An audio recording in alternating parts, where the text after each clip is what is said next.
Local. This is Fox 12 Now. Hello, everyone. This is Fox 12 Now. I'm Greg Nibbler. Thank you for joining us wherever you're watching. We do appreciate it. We are live streaming on Facebook, YouTube, our website, and our apps. So all great places to find this show and, of course, watch the segments afterward. If you've been following along this week, then you're aware we've had a lot of coverage of what has been happening down there at Portland State with the Gaza protests, the takeover of the library, and then the police taking the library back over, and everything that's been going on associated with that. We've had a lot of coverage of this. One of the things, though, that we're going to be talking about today are actually the de-escalation tactics that were utilized by both the police and the protesters.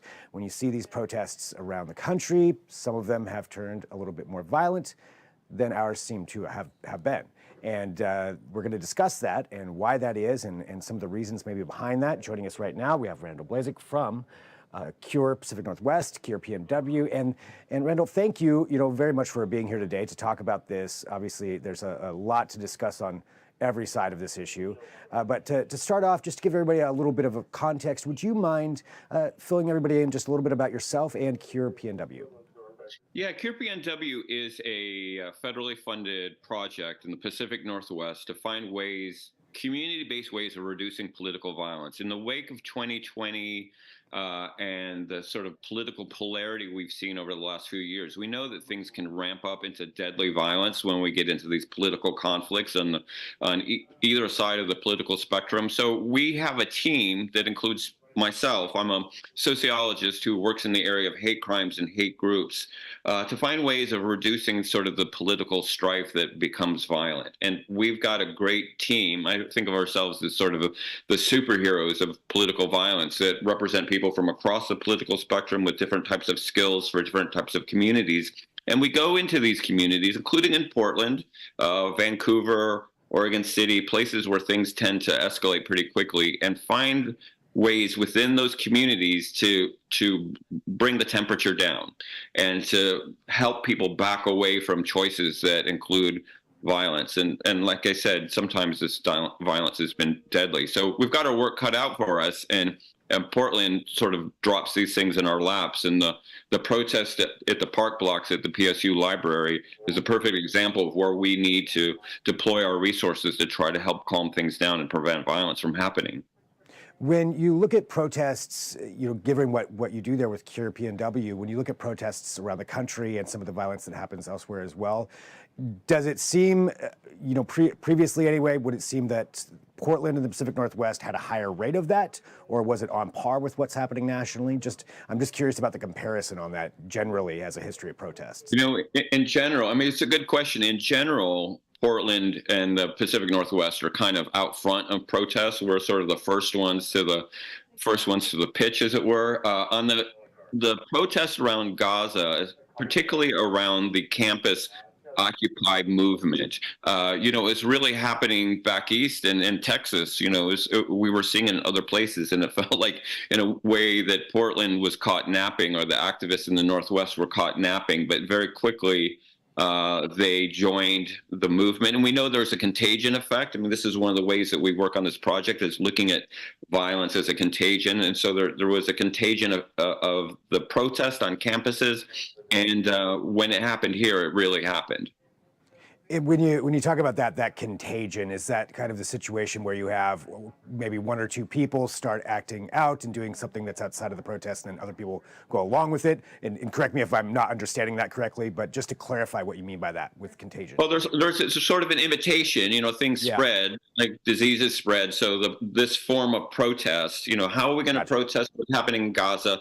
Oh, the campus takeover is now the way. So that spread very quickly. But then there is also this contagion within that movement. When violence sort of erupts, it can infect other people, because as you may know, and people that have ever been to a protest, they're very emotional affairs. I mean, people are really in their feels when they're at a protest, and people who would normally never engage in yelling at police officers, for example, are all of a sudden screaming at police officers, or vandalizing a building, or now, have a spray paint can in their hand and they're going at it. So we know that there's this emotional ramping up. And I think the parallel for a lot of people would be road rage. There's a lot of people who are, in their daily life are relatively calm individuals, but they get stuck in a situation on the road when they're in a hurry, and they can escalate to an emotional place very quickly. And sometimes those situations become deadly. So when we enter these situations, we know that there is this potential for people to really escalate, who would never go to those places because of the nature of the crowd and what you get caught up in and the righteousness of the issue and the us versus them when the police show up. And so there is this real need to be able to have these de-escalation skills in those moments.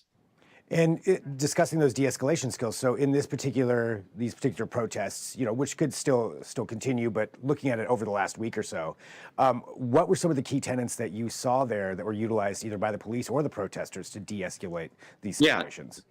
That's such an important question. And now that things have calmed down and we've sort of pulled our people out of the field, because we had people down there on the park blocks that were both witnessing and de-escalating. We call these people credible messengers, people that are credible, in this case, to the activist community who will be listened to, is that we saw some familiar tactics, the police pulling back. We saw this during the Occupy protests. This is sort of the opposite of what you saw in UCLA this week, where the police are sort of keeping it an arm's length. We also saw the police were not armed. They were not carrying guns. They were carrying tasers, but they weren't carrying lethal weapons. That was something that was of value to the protesters. We also saw, and this wasn't really portrayed much on the media, acts of kindness by police officers to the people they were arresting. That instead of coming in heavy-handed and clobbering the protesters in the sort of us versus them battle royale, we saw police officers helping the people that they were arresting, helping them so they didn't get their car towed, or helping them find their friends, or helping them retrieve things that were lost in the melee. And that is something that is recognized by the protesters themselves, to say, hey, these guys aren't all bad. They're not all, the ACAB thing. They're not all bad people. Some of them, actually care about what's going on. And on the other side, we saw the protesters themselves policing their own movement. There was a moment when the library was cleared out yesterday morning, and there was a group of protesters that wanted to reclaim it later in the afternoon. It was the leadership, and there's not really leadership, but sort of the core members of the protest community actually were the ones that said, hey, get out of the library. We're done with that. And so there's also this de-escalation that can happen within the protest movement. I mean, protest movements are very complicated organisms, and they aren't one thing. They're like a seven-headed monster, and some of those heads are really crazy and just want to, destroy and create chaos. But the rest of them are usually focused on what the main issue of the movement is, and want to make that the front thing that people see and not the destruction. So there is this thing, and I don't want to say that in the Pacific Northwest and in Portland we do things differently, but there is this kind of strange relationship between the authority figures and the anti-authority figures who recognize that there's a symbiotic relationship and maybe they could work together. And what could have been a very, very violent ending to the occupation, we don't use words like siege or standoff, because it wasn't. It was sort of this conversation that was happening, that, there was some destruction and there was some, sad moments where a library that students need for their midterm studies, is occupied by these interlopers. But relative to how it could have gone, including at places like Columbia and UCLA, it went fairly well in terms of the lack of violence.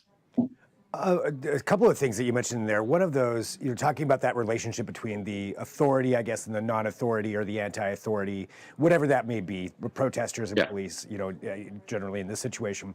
Why do you, I guess, what's changed over the last few years to make that relationship a little bit different than maybe it was perceived as far as like back in 2020? Yeah. I mean, I think we've learned from our mistakes. I mean, this is one of the nice things about the way we do this now as a city and as a police department and as a state and as a government. I mean, what we saw in 2020 was the heavy militarization of the police coming in, looking like stormtroopers from Star Wars, and that immediately brought the emotions up of the protesters, and then it became something that looked like, something you would see in another country, like this really, really serious street fights happening in the streets of Portland because of that heavy militarized presence. This was more laissez-faire, a little bit more laid back. And I think that we've learned those lessons and are making note. We just had a meeting with someone at City Hall about, what we saw on our team as effective strategies that the city used in ways that they could have improved. And they were taking notes. How can we turn this into policy? How can we take this message to the institution of the city of Portland to figure out what the best practices are? Because it's just May. 2024 has got a lot to go. We've got an election in November. We're probably going to see more things like this as we get into the summer months. And so being able to have these strategies in place that prevent the escalation of violence are really, really important. One other thing that you mentioned there, and and this is true, the violence wasn't there like it was before, although the library getting taken over and obviously the graffiti and the damage to that, which is tremendous for those students especially. You mentioned the word interloper. Can you describe what you mean by that?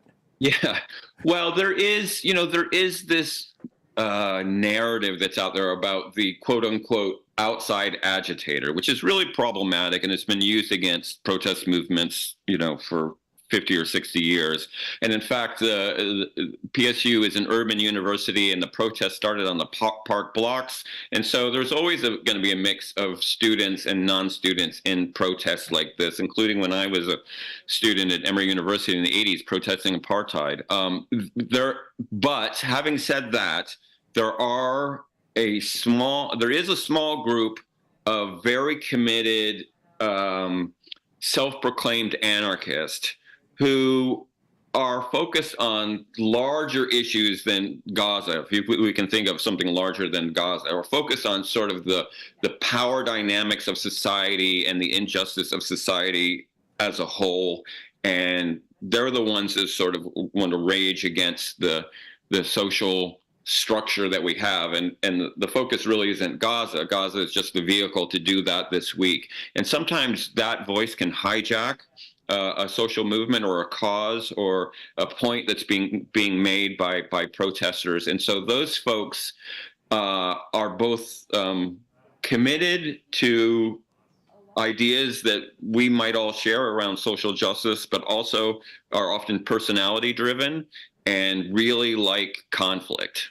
And they don't want to have a conversation with the police. They don't want to talk to the police. And so that element is like this little kernel that the larger social movement has to reconcile itself with. And how much are those folks who I sort of, refer to as the interlopers going to control the message of the protest? Or is it going to kind of stay on point around the reason that it started in the first place? Well, I think an important point that you made there too is just sharing that fact that when those certain individuals were trying to go back into the library after it was cleared, and it was some of the other protesters themselves telling them to get out. Right. That part was done. I think that's an important thing to relay to everyone. And to that extent, thank you very much for talking to us about this. I think these are all really important conversations to understand about this situation. And to that extent, for people who are generally speaking, most people weren't down there in the park blocks, either as a reporter or a protester or with the police. They're watching it from afar. They're reading it online. What do you think is the most important thing for those people to know about this protest if they were at home watching this? Yeah, we look at the history of student protests typically are on the right side of history. If we're talking about the civil rights movement or the anti-Vietnam War movement or the anti-apartheid movement. So sometimes these things are very messy when we're in them. There's a lot of chaos, and there's sadness that, students can't get into the library and things like that. But there's also this arc of a larger conversation that can come out of this. That even though in the moment there's some people that are just angry at the protesters, we're also having a conversation about something that's happening on the other side of the planet and showing that people really care about that. And I think that's the silver lining that comes out of this, is that whatever side you're on, you're talking about it. It's sort of been forced, for better or worse, into your field of vision, and we get to have a conversation about where do we go from here. And I think for that reason, we can say that there is something that really comes out of this that's meaningful to us as a whole, as a nation. And as you mentioned, the violent aspect, not here that we saw in other places. So I mean, it seems like, in a way, at least that's more positive too. Just looking at this as a whole from afar. Yeah, from afar. Certainly. Randall, thank you very much for joining me today. Really appreciate your Yeah, it's my time. pleasure. Thanks for the conversation. Yeah, I know you're really busy during this. For everybody out there too that wants to learn more about what you do, is there a good way we can direct them? Yep. Our website is Cure PNW.org, and find out about the work that we're doing in the Pacific Northwest to reduce violence.